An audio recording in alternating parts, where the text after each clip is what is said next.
Assalamualaikum warahmatullahi wabarakatuh. Hai sahabat semua, teman-teman semuanya. Kembali lagi kita di channel Inan Ari Sungkai, indahnya berbagi. Baiklah, pada video kali ini kita akan membahas tentang P3K ya. Khususnya tentang P3K Guru 2021. Dalam serba-serbi P3K Guru 2021 dengan Inan Ari Sungkai. Sebelum kita ke informasi dan pembahasannya ya, untuk teman-teman semua yang baru bergabung, jangan lupa di subscribe dulu channelnya dan ditekan tombol lonceng notifikasinya agar nanti ketika saya mengupload atau ada video-video baru, kalian akan mendapatkan notifikasi dan tidak ketinggalan dalam informasi-informasi yang selanjutnya. Baik, langsung saja kita ke pembahasan tentang P3K Guru 2021 ya. Seperti yang kita ketahui bahwa di tahun 2021 ini ya akan ada rekrutmen P3K untuk guru, khususnya untuk guru ya. Dan bahkan konon informasinya cukup banyak, yaitu mencapai 1 juta guru ya.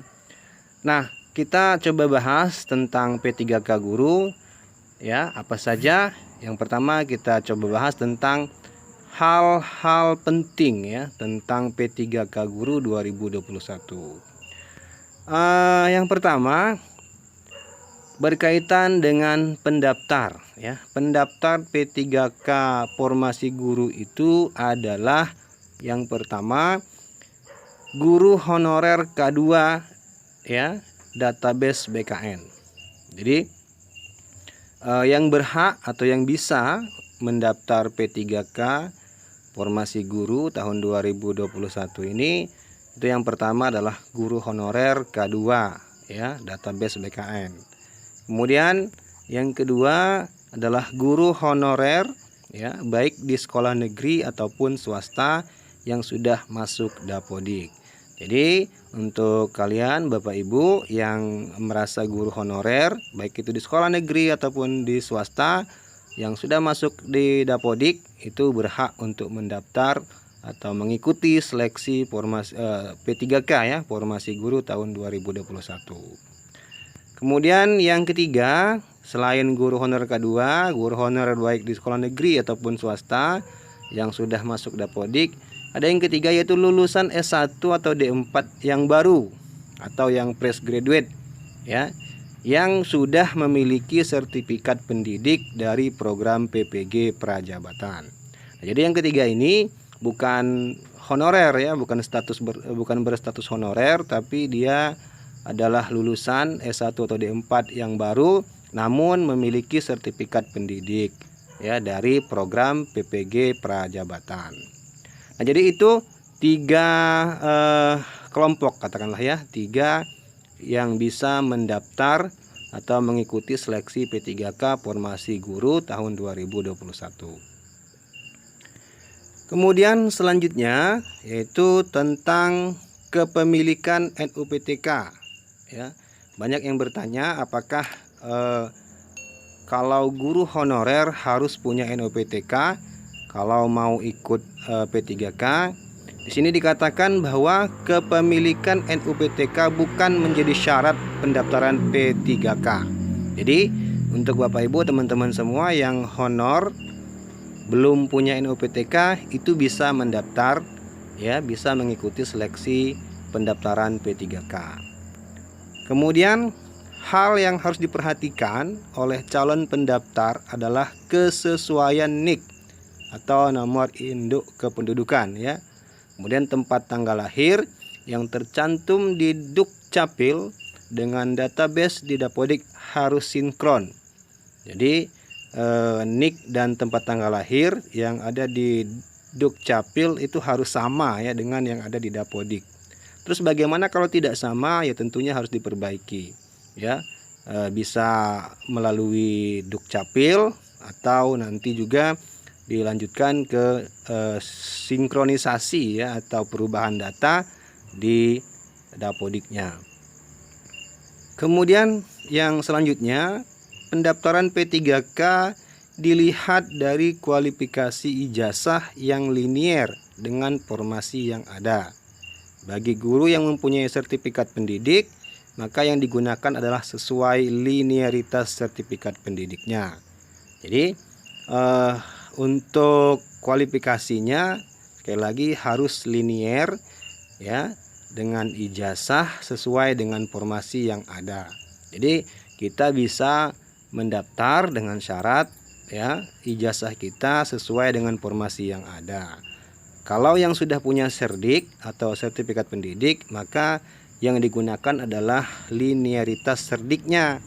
Jadi kalau serdiknya dia umpamanya guru PKN, maka formasi yang bisa dilamar adalah guru PKN, walaupun mungkin ijazahnya bukan PKN ya. Selanjutnya yaitu tentang verifikasi data guru calon peserta P3K yang sudah masuk Dapodik dilakukan melalui laman Info GTK dengan melakukan perpal ijazah yang paling akhir sebelum 31 Desember 2020. Nah, jadi ini khusus untuk yang Bapak Ibu honorer ya, tentunya sudah tahu bahwa ada yang namanya perpal ijazah. Jadi silahkan Bapak Ibu yang belum perpal ijazah, silahkan diperpal ijazahnya melalui Info GTK ya. Dan batas akhir perpal ijazah itu adalah sebelum 31 Desember 2020. Karena memang di 2021 itu sudah akan dimulai mungkin tahapan-tahapan dalam seleksi P3K. Selanjutnya, seleksi P3K dilaksanakan mulai tahun 2021 sampai 2024. Nah, ini perlu dipahami bahwa seleksi P3K yang dalam rangka memenuhi kebutuhan 1 juta guru itu dimulai 2021. Bukan berarti dalam tahun 2021 saja, tapi sampai tahun 2024 ya, dimulainya 2021. Selanjutnya, peserta seleksi P3K yang tidak lolos atau tidak berhasil memenuhi PG atau passing grade, maka bisa berkesempatan untuk 3 kali tes, 3 kali mengikuti tes ya. Jadi apabila yang pertama belum lolos, maka bisa mengikuti tes yang kedua. Yang kedua belum lolos, maka bisa mengikuti tes yang ketiga ya. Selanjutnya, ujian P3K berbeda dengan ujian CPNS karena tidak ada seleksi kompetensi dasar, hanya seleksi kompetensi bidang atau teknis saja. Jadi perbedaan antara tes atau seleksi P3K dengan tes atau seleksi CPNS itu ya, kalau seleksi CPNS itu ada istilah SKD ya, seleksi kompetensi dasar. Namun untuk P3K tidak ada SKD. Yang ada hanya kompetensi seleksi kompetensi bidang atau teknis saja. Selanjutnya mengenai materi ujian ya, dalam seleksi P3K itu ya, di sini dikatakan ada beberapa materi ujian. Salah satunya yaitu kompetensi teknis. Di materi yang pertama itulah kompetensi teknis. Maksudnya sesuai mata pelajaran Bapak Ibu atau teman-teman. Jadi kalau memang jurusannya atau pelajarannya adalah kimia umpamanya, maka kompetensi teknisnya berhubungan dengan mata pelajaran kimia. Jumlah soalnya itu 50 soal, waktu mengerjakan 60 menit. Kemudian yang kedua ada tes bakat skolastik. Itu jumlah soalnya 40 dan waktunya 60 menit juga. Selanjutnya yang ketiga, tes manajerial ya. Bidang manajerial itu jumlah soalnya 30 soal dan waktunya juga 60 menit. Kemudian tes sosiokultural, itu jumlah soalnya 20 soal, waktunya 15 menit ya. Selanjutnya tentang pertanyaan wawancara Ya, jadi ada tes wawancara juga, namun bentuknya dijawab secara tertulis. Ya, jadi pertanyaan-pertanyaannya itu tertulis, kita jawab. Jumlah soalnya ada 10 soal, waktunya 10 menit. Ya. Sehingga kemudian dari beberapa materi ini jumlah soal seluruhnya adalah 150 soal dengan jangka waktu 170 menit untuk mengerjakannya. Yaitu untuk materi ujian seleksi P3K guru ya. Nah, selanjutnya ya, peserta yang lolos passing grade dan memiliki nilai tertinggi akan ditempatkan di sekolah pilihannya. Ya, ini artinya bahwa peserta yang lolos tes bisa memilih untuk kembali ke sekolah asalnya. Ya, jadi kalau kita berhasil lolos ya dalam tes itu dan memperoleh nilai tertinggi, kita bisa milih tempat ya di mana kita akan ditempatkan, atau kita mau ke tempat asal kita mengajar atau honor bisa, dengan syarat kita lolos passing grade dan memiliki nilai tertinggi ya. Selanjutnya, peserta yang lulus passing grade tapi tidak mendapat tempat di sekolah pilihannya atau yang tidak lulus dapat mendaftar ulang dan memilih formasi untuk ujian berikutnya ya.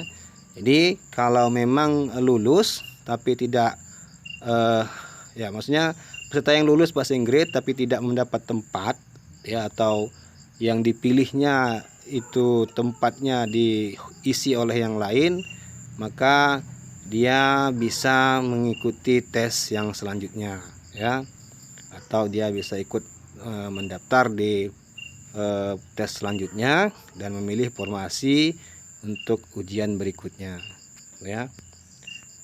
Nah, selanjutnya ya, setelah ujian seleksi ketiga ya, jadi tadi dikatakan ada 3 kali kesempatan ya, yang lolos PG dan nilai tertinggi akan ditempatkan di sekolah pilihan. Jadi sekali lagi, ketika kita lolos dalam passing grade, kita bisa memilih ya tempat kita ditempatkan ya, sekolah pilihan kita. Sedangkan untuk peserta yang lolos PG dan tidak mendapat tempat di sekolah pilihan akan di-ranking kembali dengan ketentuan bersedia ditempatkan di wilayah yang membutuhkan atau menolak dengan mengikuti seleksi tahun berikutnya. Jadi umpamanya kita tidak mendapatkan tempat ya, sedangkan kita lolos passing grade ya, tidak mendapatkan tempat ya sesuai dengan pilihan kita maksudnya, maka kita nanti akan di-ranking ya, di-ranking dengan ketentuan kita bersedia ditempatkan di wilayah manapun yang membutuhkan kita atau yang sesuai dengan formasi kita ya. Nah, itulah beberapa hal ya yang utama tentunya ya berkaitan dengan seleksi P3K. Selain itu, bahwa tentang P3K ini berkaitan dengan peraturan, undang-undang dan lain sebagainya ya. Peraturan P3K itu tercantum di dalam yang pertama Undang-Undang Nomor 5 Tahun 2014 ya. Jadi di sana termuat tentang P3K. Kemudian yang kedua di dalam PP Nomor 49 Tahun 2018 tentang manajemen P3K. Selanjutnya dalam Perpres 38 tahun 2020 tentang jenis jabatan yang dapat diisi oleh P3K. Kemudian Perpres tahun 98 ya, yang baru saja terbit ya kemarin tahun 2020 tentang gaji dan tunjangan P3K. Kemudian Permenpan RB ya, nomor 72 tahun 2020, perubahan atas Permenpan RB nomor 2 tahun 2019 tentang pengadaan P3K untuk guru, dosen, tenaga kesehatan dan penyuluh pertanian ya. Nah, itulah beberapa peraturan yang terkait dengan P3K ya. Ada undang-undang ya, ada PP, ada peraturan pemerintah, ada Perpres ya, kemudian ada Permenpan RB. Mudah-mudahan informasi ini tidak banyak berubah ya ketika nanti P3K resmi dibuka di tahun 2021 ya.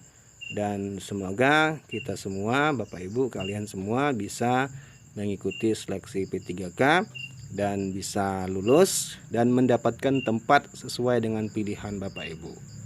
Itu saja mungkin informasinya. Sekali lagi saya ingatkan untuk yang baru bergabung jangan lupa di subscribe dulu ya, kemudian di like videonya, nyalakan lonceng notifikasinya, dan di share ya agar semakin banyak teman-teman kita yang lain yang mendapatkan informasi yang mungkin dibutuhkan. Itu saja, saya Heri, wassalamualaikum warahmatullahi wabarakatuh.